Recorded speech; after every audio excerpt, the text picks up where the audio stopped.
Hey, and welcome to Matt and Jess TV. I am Matt Roast. And I'm Jessica Bun Bun. This is our reaction interview for the Traitors US Season 4, Episode 6.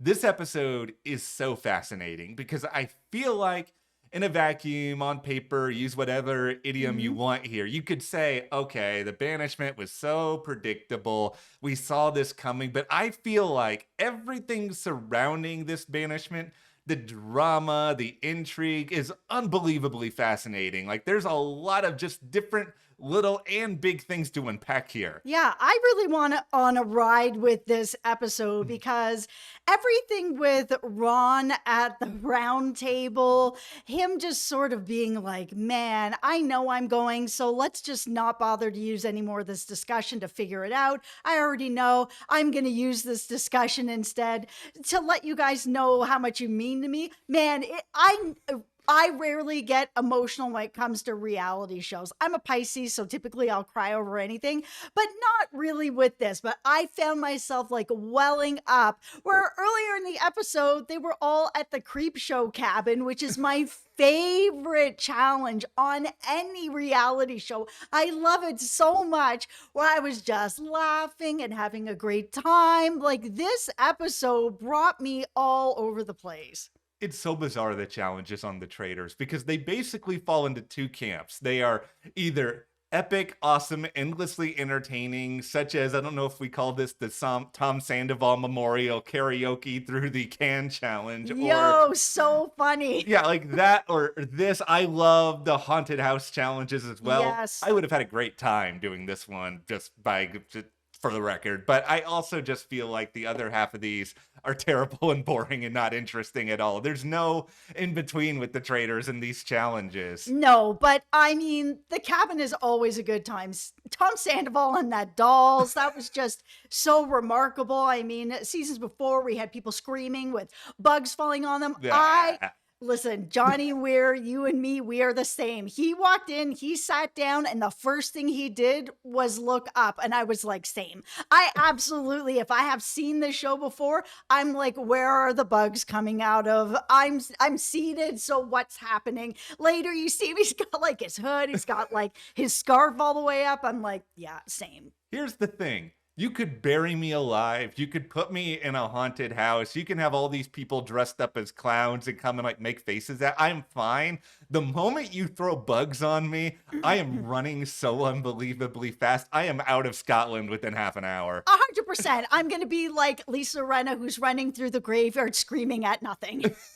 That was so funny. And yeah, so good. This episode had a lot of this stuff, but then we have the dilemmas both before and after the round table. We have to sit here and really wonder, did Rob Rausch, Love Island's own, make a huge, epic, game-ending mistake that's going to end up haunting him moving forward? Yeah, did he? Or is he insulated enough by the faithfuls that he's going to be okay? Yeah, we're going to get into that and, of course, a whole lot more. But before we do, be sure to hit that subscribe button because we are going to be here with all things Traitors US through the rest of this crazy, fun, topsy-turvy season. We also have coming not too far down the road now, Survivor 50. It's epic, returning players. We are going to be here diving into all of that as well. Yep, we also have Big Brother this summer. We're going to have Survivor 51, been renewed. We will be back for that as well. So definitely hit that subscribe button and stick with us. And also, if you want to support us further to help us continue to make videos here at the channel,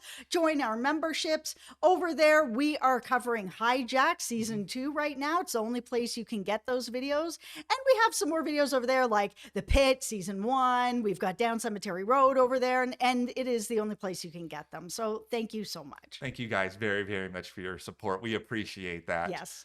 Let's just get into everything Ron Funches at this point because it's hard. We both really liked Ron. Like I've said many times, I've been a long time Ron fan. I mean, if you haven't checked out his stand-up before, please do. He is actually very funny. He didn't get many chances to be funny this season, mostly because everyone was coming for him basically the whole season. Okay, so I want to talk about something like right off the rip here that has to do with Ron, of something that we have seen on reality TV for years. We've been covering reality TV TV and TV in general for 13 years, especially Survivor, Big Brother, we have seen this happen a lot. Big Brother, I'm especially looking at you. People will isolate players when they think that those people are on the chopping block. They will not speak to them. They won't play games with them. They won't even offer them a banana in the morning because they'll be like, man, people are going to think we're working together and then I'll be next. I've always disliked this gameplay. It's just kind of nasty to do that to somebody when Rob here has shown that it's untrue. That if you are friends with somebody who's been on the chopping block for weeks, every single roundtable, everybody's talking about Ron ever since the Porsche vote has been going on and on and on. He knows that he's going to be going at some point. And Rob's like, you know what? I don't care. I just really like Ron and I'd really like to continue getting to know him. He's playing chess with him. He's building a friendship with him. Everybody knows it. Very public. He's not worried at all that people are going to look at him and be like, oh, well, he's working with Ron or he's friends with Ron, so we're going to get rid of him. That hasn't happened at all. There's no whispers of get rid of Rob. It's just Rob's like, I just really like him. He's a cool dude and we enjoy playing games together. So that's what I'm doing. Well, a lot of the other people in the castle have been isolating him, which can really get into your head. We talked a little bit about this in our last episode too, of sort of like, why is everybody coming down so hard on Ron for, being emotional and being really withdrawn? He's getting really isolated by people. And then in comes Rob, who's just like, I don't care. I like you. We're going to hang out.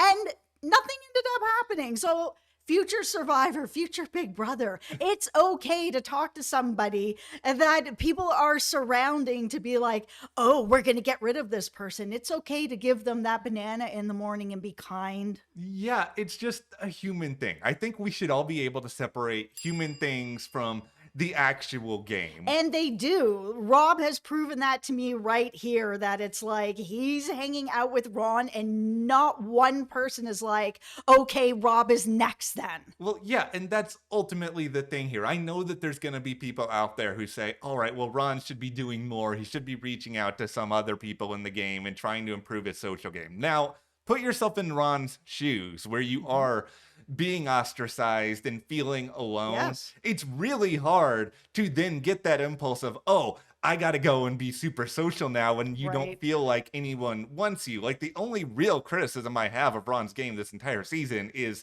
that incident with him and Dorinda, where I don't feel like he should have said what he said. That was just a little bit uncalled for. But I just feel like when you're going through a situation like he has gone through, it's very hard to think rationally. It's very hard to kind of adapt because it feels like no matter what you do, people are just going to keep coming back and blaming you. And it's just a very unsettling thing to experience. It's a really hard thing to watch. Yeah, and listening to Rob, who's like really taking the time to get, man, I love Rob. I really enjoy Love Island, but I've only seen the one season. It was last season, so I actually haven't seen Rob on anything else except this. But he is such a interesting, complicated guy. He is quite emotional and seems to like really make connections with people and look at things from a different perspective. Him being like, yeah, when I was, younger, I was really an introvert as well. So I kind of see where Ron is coming from with this, where even being in a big group of people, you still feel really lonely. And we both really relate to that a lot. We're both introverts. And yeah, I'll go to a party and I'll feel very lonely and it's just not my scene. I'm better one-on-one. I just love how perceptive Rob is, and I truly, truly think and hope that he wins this game.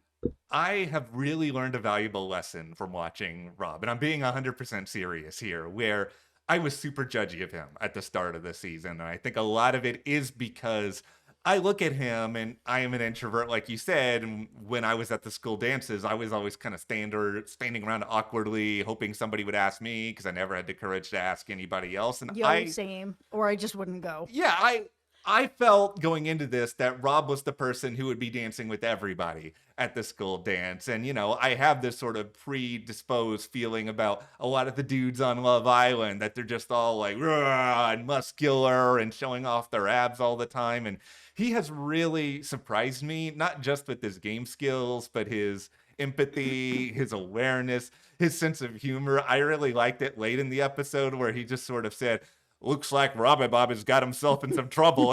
I just thought that was really, really funny that he's given himself a corny nickname, but he's just surprisingly endearing and friendly. And he's all Yeah. these things that I didn't expect. And so, yeah, I've done this full 180 on him where, yeah, I'm really rooting for him to make it far, just like I think Candace has played a really good game as Yes. well. And it's very nice. And we'll see what happens based on this episode. But for a lot of this season, we've had these traders that have worked to some degree in lockstep. But I never thought going into this season I would be saying, you know, we all could learn something from Rob Rausch of Love Island USA. And yet here we are with Rob and Ron Funches. Yeah, I mean, let's really look at this decision that he made. So we all know that we lost Ron tonight. It felt like it was inevitable. It was a way closer than I Yes. thought. But, you know, when it came down to the vote for Rob, there was really only a handful of choices here because there was only really three names that were floated out. Colton, who he's working very closely with, Ron, who he just really likes, and Lisa, who he's also working with as a traitor. He was actually just sitting there staring at his board so long that we had Alan come up and be like, time, Rob, like, can you write something down? Like, at some point, I thought he was just going to be like, I'm just voting for me because I just can't do this. Like, I truly felt like he should have just voted for Ron because if he voted for Ron and he got him out, it's not about the friendship. It's about getting out everyone you can so that you can get to the end and whatever. But he has said that he wished that he was playing this game as a faithful, that he feels like he's playing a faithful game. And he is. He's really playing with other faithfuls, not to get out traitors. He hadn't turned on anybody yet, but he's playing with the people he likes, and the people he likes are faithfuls. So when he ended up writing down Lisa, yeah, it sets him up better for when Lisa eventually ends up going, because I think she is going to end up going. But he didn't have to make that move because I think with everybody who was already saying they're going to get rid of Ron, tonight's Ron's night. If he had voted for Ron, Ron's a faithful, no one was that was not coming back on Rob at all. The amount of mental gymnastics I have done since watching this episode about this decision, it's almost a shame they didn't put Simone Biles on this season to help me out with these gymnastics, because I've gone back and forth on this. I have settled on, I don't think Rob should have done this, but I think a lot of it just comes down to timing, because so Timing. much of this game, you have to decide when you're going to make these particular moves. And for a number of reasons, I could see him being wary about going far into the game with Lisa and Candace. I think it's a mistake to automatically assume that because they're Real Housewives, they're always going to side with each other Right. over him. I mean, I still wouldn't be surprised if that's floating around in his head. Like, I do think he's actively thinking about, all right, I need to try to preserve these other relationships that I have. And it's good he's thinking that way. Like, I'm no Colton fan by any means, but if Colton is his ally, then yeah, you need to think about, how can I maintain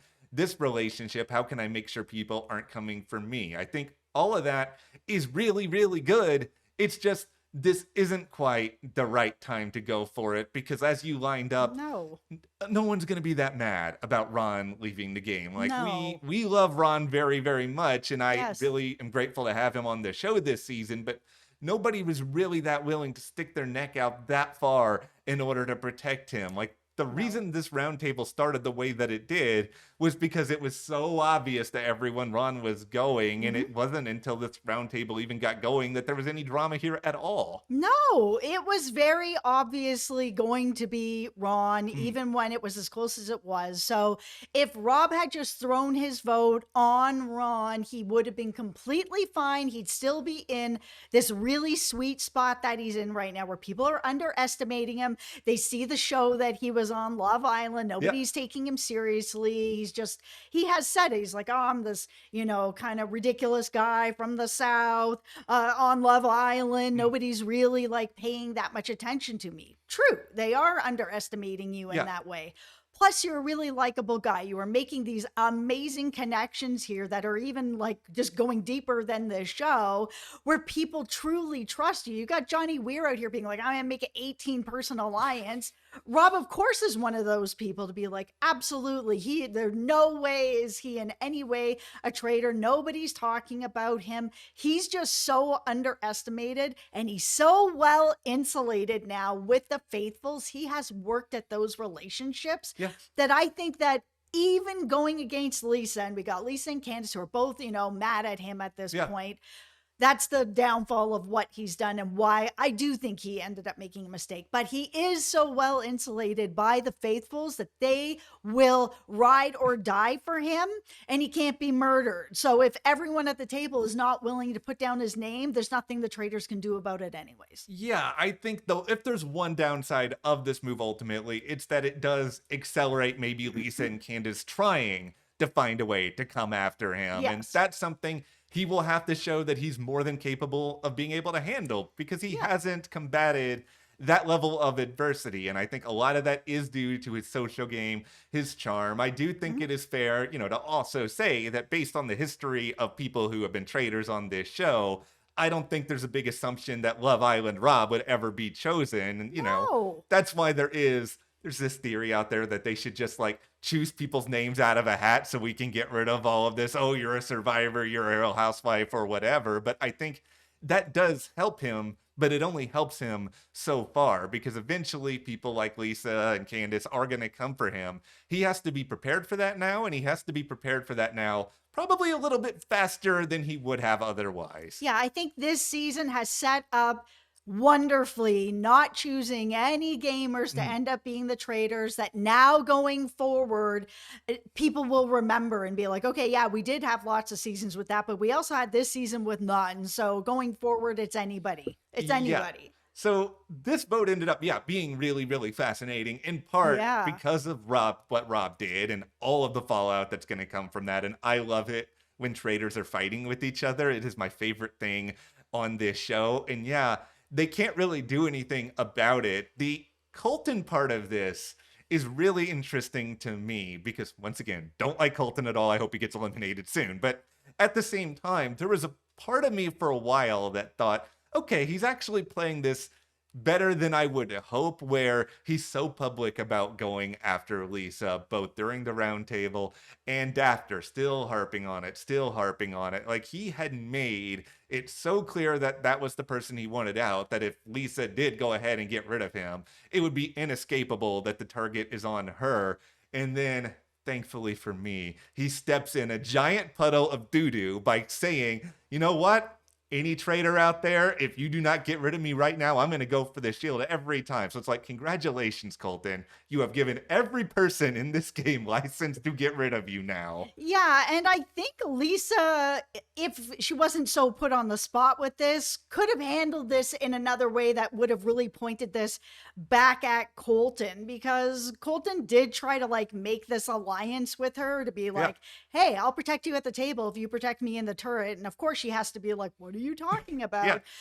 But he earlier was floating her name, and she knew that. So she could have easily at that point looked at him and been like, okay, so you're floating my name out here. 10 minutes ago, you had me in the other room trying to make an alliance with me. So what are you actually talking about? And I think that that would have helped to shift things back onto Colton. I think so too. And it's a really cool editing choice that they even included this, because we have talked for a long time that, there are probably players on the Traitors who know who the traitors are and are just not saying it or are keeping them around. And it's good to actually see a discussion about this. Yeah, Colton did not handle it the right way, but I feel like if you know who a traitor is, don't go to them and say it in these terms, but just be like, I want to work with you. Just say you want an alliance. Keep the traitor part to yourself, because then you can think, okay, this person's never going to want to get rid of me because I'm working with them. Yeah, they're a traitor, but that's fine. I can deal with that part a little bit later. This is the ultimate issue with this game. Yeah. It's entertaining to watch or whatever, but Alan's never gonna not let there be a traitor.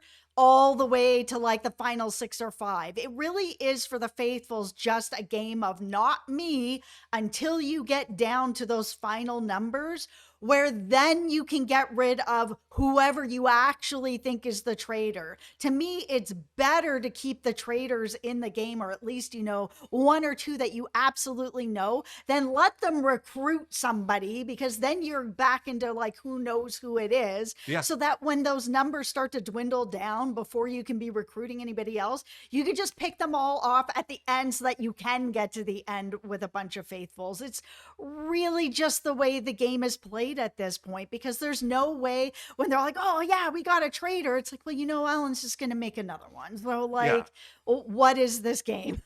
Colton's number one issue is he's been trying to either wear a mask of our beloved Messy King Pilot Pete or Dylan Efron, and he just thinks he can be exactly like one of those two, where it's just like, no, you're not them, you No, will no, never no, be them. You know, Nope. Pilot Pete, you can come on every So season. ridiculous. He's the most. He's so messy. I appreciate that he played Yes. hard, but man, messy. All of this then brings us into the cursed amulet, which is brought up at the end of this episode. We have another murder in plain sight situation where if one of the faithful touch the amulet, they end up going kaput. And, you know, Rob Sesternino is sitting somewhere being like, I was prepared for this. I had it fully mapped out. Nothing was going to happen to me. And you just so happen to get hosed on the one murder in plain sight that doesn't involve being touched or having to touch something. So here you go. Yeah, and the thing is like, with it being like this like amulet brooch thing that's gonna be on Lisa of all people, and we will get into that. Yeah.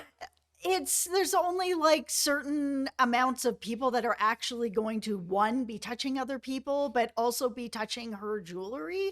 People who are interested in jewelry are going to be going and touching the jewelry, but people who aren't interested in jewelry are not going to be like, oh, what a beautiful brooch. Can I touch it? I mean, like touching people, I don't know. Like, this feels like this is gonna be a very, very difficult thing. Like, is she able to come and just like rub it on somebody? I feel like that leads to like a complaint to somebody. I don't know. I agree. But, okay, this is hilarious. I love this twist though, because It's hard. I had these same questions, because what if this is a theoretical situation? You go in there and then Dorinda is just like, oh Yes, my God. 1000%. boop, and then No. there's nothing that Lisa can end up doing about it. But then she might end up wanting to go to Colton and being like, this brooch is made with the finest sapphire or 20 million karat gold. You must feel it. I don't know. What's Colton at that point going to be like, what's going on here? I don't really Yeah. care that much about this. That's the problem with this, is how do you get someone to touch this brooch? It's very difficult, and it is conga line weird to have somebody be like, here, touch my jewelry. Yeah. But I absolutely 1000% see someone like Dorinda going up and be like, oh, beautiful, where did you get this? I absolutely see it, and I think she is the person who's going to get got. Yeah, I think there's a pretty good chance of that. It's just hard for me to buy a scenario here where Colton ends up being the one who touches it, or beyond all that, maybe Lisa's still going to be paranoid about how hard Colton has come for her. Yeah, Colton has given a little bit of an excuse for anyone to take him out at this point, but is that really going to matter? It just introduces all of these different variables, and I think that part of it is very fun. And by the way, Rob and Candace, they are going to do a little conga line by themselves, because Lisa continues to just stick her neck out here and handle all these really hard situations. She's the only one who's going to get heat on all of this for acting weird. You two can just chill. Okay, tinfoil hat All of right. why Lisa decided to do this. Obviously, it wasn't going to be Rob. That was totally going to be like a super weird thing if all of a sudden he's wearing overalls with this brooch on it. I feel like people are going to be like, it's the Rob conga line now. Yeah. Candace, of course, doesn't want to get her hands dirty in that way. Why would she? If Lisa's like, oh, I'll take it on, Candace used to see her be like, no problem. There's so much heat on Lisa already. She almost went home. So when that brooch came out, I was like, Lisa's not going to do this. There's no way Lisa would do this. Candace has to do this. Yeah. But Lisa was like, oh, I'll take it on. And I think it is my tinfoil hat of why is this happening is because of Colton. So Colton at the table is basically like, yeah, Dorinda's saying you're quiet. Normally you're not. And, we all know you're this big, loud personality sort of thing. And Lisa's trying to say, I'm all kinds of different things. I was an actress on soaps for a while. Like Mhm. in my home life, I'm not like this with Harry Hamlin. I love that she calls her husband by both names. I It's so wholesome and endearing. But, anyways, that she's like, yeah, I'm not always just on. Like the housewives, you get screen time for being as loud and big storylines, and that's how you get screen time. And she Mhm. doesn't have to spell it out like that, but we all know it. So her here on Traitors, that's not the way that you want to behave. You don't want to be big and louder. You get sent packing because people think that you're taking over the table or sucking the air out of the room. I think she heard what Colton said and was like, I better come out of my shell, because if I don't bring the Lisa Rinna that everybody thinks I am, then people are going to think I'm a traitor. So I will do it. I am very appreciative that this version of Lisa Rinna is going to come out, because I think this is going to be very, very messy. I will be very happy for it. She's a messy bee. Me too. I Yeah. love her. And speaking of people coming out of their shells a little bit, Johnny Weir, you were disappointing me to a very extreme degree, because I am one of 5 people who watched Johnny on Skating with the Stars, the short-lived Dancing with the Stars spinoff that aired a million years ago and was not good and got canceled. But he was opinionated. I've seen a lot of Olympic commentary with him and Tara where they're really fun and interesting. Other than that 200-person alliance you mentioned earlier that Johnny tried to make. It's Also just him like, at the cabin. That was really yeah, good. it's just like, why are you not more entertaining on this show? I had so many more higher hopes for you. Okay, I'm going to say that he may not be as big of a personality as he is on Skating with the Stars and being a judge and all that sort of stuff, because it's the Traitors. And it does seem that if you're on the Traitors, the people who are a little more quiet do seem to go further. I'm also going to complain about my guy, Mark Ballas here. Don't make me vote against you every single Dancing with the Stars season from here on. You could have saved Ron. You did this to me. Right. Favorite versus favorite incidents happening here to poor Matt Roast, very enthusiastic Mark Ballas supporter. This is the one time you actually did something this whole season and you made me upset. Okay, talking about people who have finally done something in the season, let's talk about Steven for a second. All right, here, because all right. there's something very strange about this season in general, with either people doing something and nobody paying any attention to it, or people doing something that makes sense, like Ron being like, I heard Portia say she killed Ian, and I heard it. You also heard it. Yeah. So why are you guys targeting me? Oh, it's because you like Portia. I'm so glad he called that out. Yeah. But then we've seen people like Eric, who I really like, be like, I heard this laugh and I know, 99% it was Tiffany's. Completely wrong. Nothing. Here we have Steven, and then followed up by Natalie, who I really like. Yeah. And we're here at this challenge, my favorite challenge. And, Alan's explaining, oh, there's some shields out here. Okay. Steven straight up is like, no one here should take the shield. And I understand it in the last challenge, because if no one took the shield, everyone was safe. Yeah. Here, he's basically like, we're going to have a faithful buffet for all the traitors because none of us are going to take a shield, is basically what I heard. And later Rob was like, yeah, that's why are they not taking the shield? Nobody understands this. Me neither.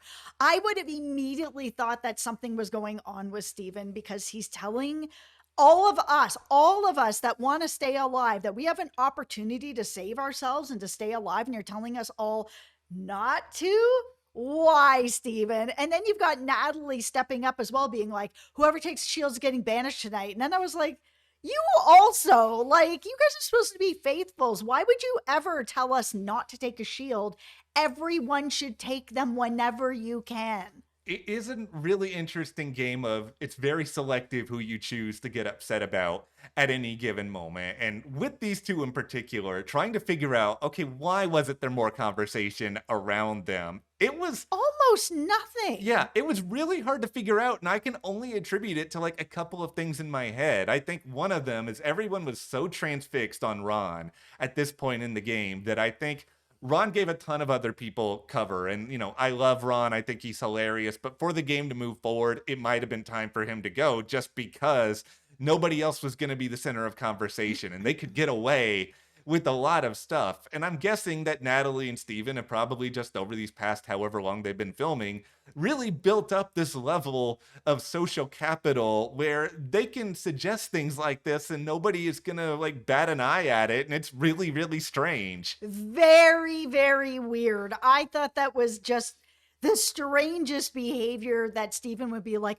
okay, none of us are going to take a shield. Yeah. Well, why? This is a game of not me. Yeah. So why in the world, you as a faithful, why wouldn't you want to take a shield? Like you feel that insulated, that nobody's going to murder you? Why is that, Stephen? Stephen would definitely be on my radar. And Natalie as well at that point, if I was a faithful, be like, why are these two tag teaming to make sure that no faithfuls get safe? The shield paranoia is hilarious a lot of the time because I always sit back and I would be, if I'm playing the game and I'm a faithful, why wouldn't I want a shield? Like Maura got so upset about Jam Jam debating getting a shield. I'm just sitting here and thinking, Jam Jam's a former Survivor winner. Yes. And yeah, he's probably going to be worried that he is a target. Of course, he's going to be debating whether or not he should go and get a shield. I mean, I would be doing the same exact thing. If you're a faithful, go for the shield unless it's the challenge of don't get a shield and everybody is safe. Yeah. Oh, everybody's up for murder? Okay, guys, let's not go for a shield. Yeah. Steven, get out of here. It's such a bizarre phenomenon. I know you guys are really looking for any reason whatsoever to try to get rid of people. So it's just like, if somebody gives you a reason, why not at least try to take it, think about it, consider it? I don't know what was going on there, but the one last thing I'll say about this episode also pertains to the end of your favorite, locked in a cabin challenge here, where we have Ron and two other people. They walk out. They didn't go run around and try to pick things off the graves or anything. I thought with my full chest that Alan was going to come to them and offer them, I don't know, some sort of twist. A shield. Just something, because we've seen this on other reality shows so much. And I think in doing that, like, let's say they got a shield in that moment, like it creates a lot more drama, not just for this episode, but for future seasons. In a challenge like this, people would really be debating a lot of, oh, do I want to run out at this point? Do I want to stay? Because if I stay, maybe I'll get something. And then we could have a really funny situation where nobody runs out to get the money and they're just all sitting there staring at each other. It's just a missed opportunity. Well, it could have also been interesting if nobody knew that whoever was left was going to end up, say, getting a shield. And the three people that did are like, you know what? We're just not going to tell anybody, and we'll use this, whatever information we can collect from this, having the shield and having the protection. Then we could have seen this murder in plain sight where we had someone with a shield end up touching this amulet and nothing happens. Yeah, there are some things that are being left here that they could have been picking up with and doing some really creative stuff. But in general, despite this being an incredibly predictable boot, I had a great time with this episode. Ron, I will miss you deeply, but guess what? All of your comedy routines, I'm just going to go and watch them now to make myself feel better. Yeah, I really liked Ron. I didn't know Ron before the show. I wasn't familiar with him or his comedy, but, he made me really emotional watching this show, and I appreciate that because, as I said, we've watched an incredible amount of TV and reviewed a lot of TV over the past 13 years, so it's hard to surprise me. It's hard to get me emotional about watching TV, especially reality TV, but he really, really got me, and the friendship with him and Rob and how sensitive Rob really is and, just really diving into people and caring about Ron. I mean, there was a lot of emotional surprises in this episode. It was good. Eating it up. I loved it. Well, let's hope we get more buffets in the episodes to come. But with this, who are you guys rooting for at this point? Who do you think is going to be the next person taken out? Yep. Let us know. Hit that subscribe button so you don't miss anything more. And you can support us further by joining our memberships. As just noted, we are covering Hijack right now. We also have season 1 of The Pit on our memberships. Thank you so much. We will see you here next time.